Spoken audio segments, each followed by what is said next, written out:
Now, with this respect to this and some of the thing we have not told in the previous slide, we can create an hierarchy based on where the memory is used at which level physically, and what is the role of that type of memory, right?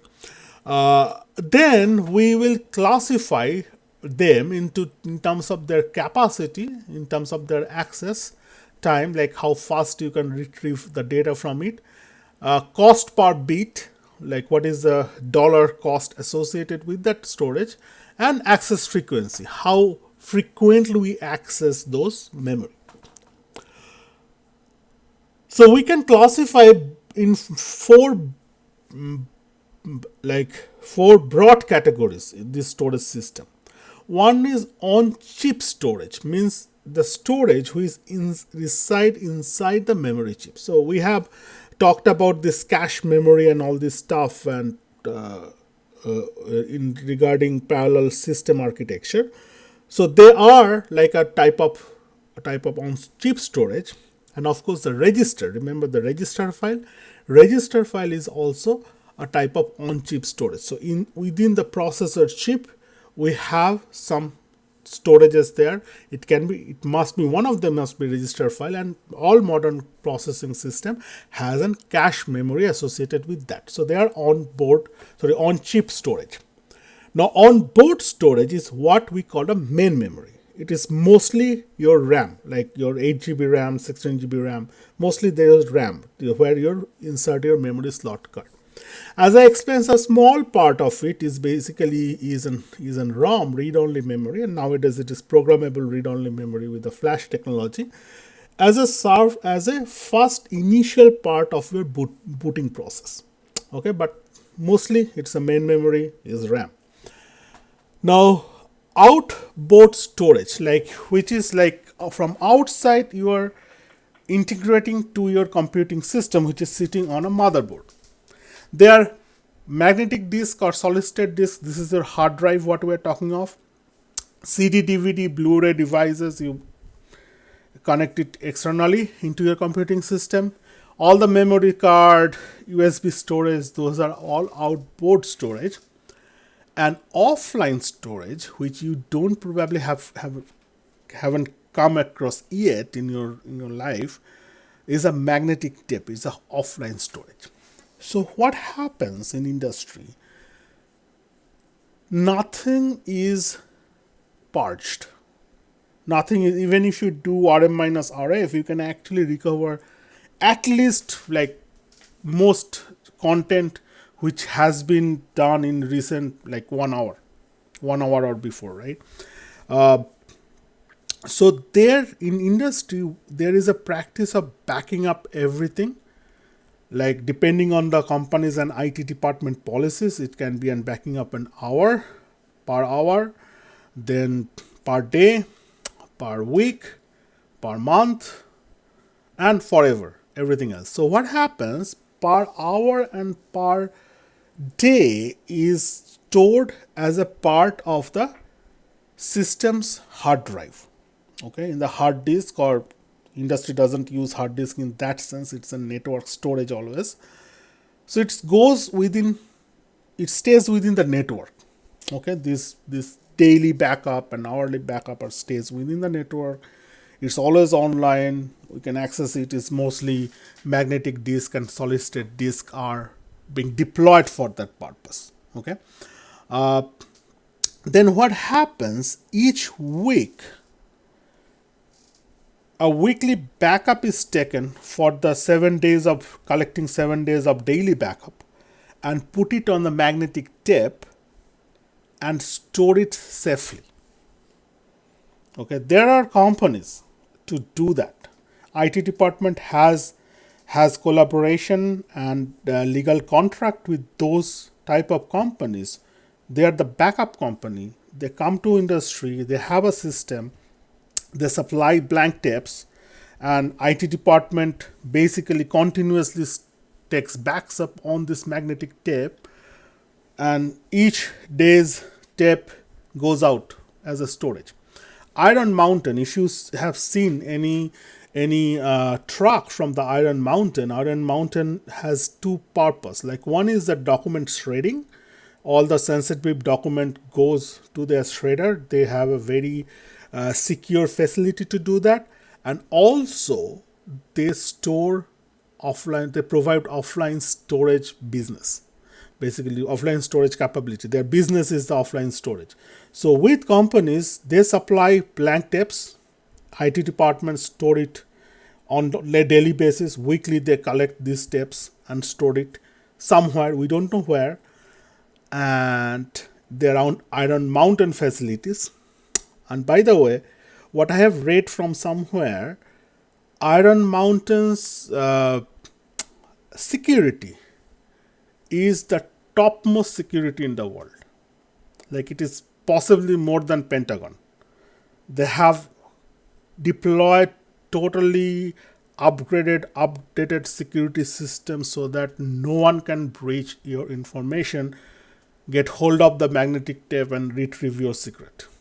That's okay. So if someone is interested, please you can search about this Iron Mountain facility and security system. It is very interesting to dig into that. But point is that magnetic tape is still in use. Why? So we are talking about storing a complete like company's history, and depending on company's policy, it can be like, okay, at least last 10 year you store information, or last 25 year you store, right? It's a huge amount of storage we are talking about. And if we look at the cost, this cost versus bit column, your price or cost per bit magnetic tape is the lowest, is the cheapest. So even though this is the slowest medium to store something and access back something, since your cost is lowest, and we're talking about storing like years of information for thousands of employees into the magnetic tape, so IT department or any company goes with the cheapest technology there as a magnetic tape. But by the way, like this Iron Mountain has other like responsibilities too. So they guarantee your information won't be lost. Magnetic tape, by its nature, it can degrade over time, like long period, 3 or 4 year, 8 year time. So what they need to do time to time, they need to refresh this storage, right? You need to copy it back into the new magnet, old magnet to new magnet, that they would under the hood in their system. But that's another point I want to mention. So what happened? Like we store it, how can I retrieve? So if we need to retrieve, let's say a month old or a year old, some data or information that we think it is relevant, we need to look at that data. We request IT department, hey, on this date, this is the information, this is the partition I want to look at, I want to retrieve, can you retrieve for me? This is a lengthy process. So we request IT department requests these storage companies like Iron Mountain, and they then turn on and see where that real physical magnetic tape is. They retrieve, they check their quality, if it is good quality or they need to revive some data or not, and then they send back that magnetic tape to the company. Then IT reads back from the magnetic tape, which is again a slow process, then put that copying data into the network partition, then call us. So it's kind of an pretty much say 3 to 5 days week, like turnaround. Like we request, okay, I want 1 year back this data, and they come back in probably 3 to 5 days. They need that before they can send, hey, go there in this location in the network storage and find your file. This is how it works. All right.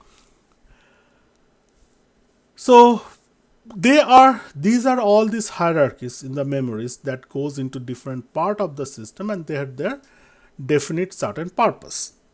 So if we look at the capacity wise, how much these technologies can store, or how much we provide in a computing system, how much it stores with respect to a computing system, we say the register device stores lowest amount of information. How many are there? Like 32, maybe 64 register, maybe 128, 256, hardly something. Okay, so this is the lowest capacity wise. Register files are the lowest capacity. Then come the cache. Cache memories are lowest, more compared to the register file, but lower compared to the main memory. And main memory is somewhat bigger, like like your machine has like maybe 4 gigabyte of main memory or 8 gigabyte. For me, my virtual computer, as I showed earlier days, it's has 256 GB, no, sorry, 23 GB, and the server I run my job has 256 gigabyte of memory. So it depends on the computing system to computing system, but pretty much bigger. And then output storage, it is much bigger. It's nowadays it is like a terabyte range. You can buy an solid state disk or backup disk which is a terabyte or 2 terabyte range. It's available in the market. So this is more compared to onboard memories. And then for magnetic tape, theoretically it is infinite. More you produce magnetic tape, give magnetic tape to the system, it just keep on. It's just matter of adding magnetic tape into your system. That's all. So capacity wise, that means you can have almost infinite capacity with the magnetic tape. Okay. Now access time is something that tells that how fast I can access information from that type of memory. Register file is the fastest. Then cache memory, then main memory, then your outboard storage like your disk drive or CD or USB cards or memory cards, and slowest is the magnetic tape. Cost, as I said earlier, register by technology cost more, the highest cost. Then comes cache. Per bit cost is less than per bit cost for the registers, and per bit cost for the magnetic tape is the lowest. Access frequency means how frequent we access this type of memory. Register is the frequent most. If you look at this RISC style of processor, most of their instruction in the instruction set is R or I type, which access the registers all the time. Then next frequent access is the cache. We'll understand that once we go through this cache memory structure. And then main memory, frequency of access. Then we less frequent we access our magnetic disk or the solid state disk or CD or memory cards. And then much less frequency we access magnetic tape. We just store it and forget it. Only when we need to retrieve some very, very old information, then we go back to magnetic tape and retrieve those data. So access frequency wise, magnetic tape is the lowest accessed device, and register file or registers are the highest accessed device.